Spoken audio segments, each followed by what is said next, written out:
Okay, so இப்ப a0 தெரியணும், an தெரியணும், bn தெரியணும். சோ இப்ப அத பாப்போம். இப்ப a0 an bn கண்டுபிடிச்சு இந்த ஃபார்முலால சப்ஸ்டிட்யூட் பண்ணோம். is equal to minus 2 pi square by 3. So என்னோட an is equal to minus 4 by n square into minus 1 to the power n. Simplify பண்ணும்போது bn is equal to 2 by n into minus 1 to the power n. Pi square by 3 is equal to 4 into, first நான் n is equal to 1 போடுறேன்.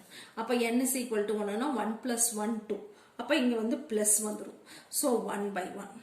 அப்புறம் minus 1 by 2 square வந்துரும். n is equal to 2 போட்டோம்னா இங்க minus, இங்க 2. Okay, plus 1 by 3 square. இது வந்து n is equal to 2. இது வந்து n is equal to 3. Minus 1 by 4 square. இது வந்து n is equal to 4. Plus etc. So எனக்கு கிடைச்சிருக்கிற ஆன்சர் வந்து இப்போ இந்த 4 வந்து இந்த பக்கம் கொண்டு வந்துட்டேன்னா pi square by 12 is equal to 1 minus 1 by 2 square plus 1 by 3 square minus 1 by 4 square plus etc.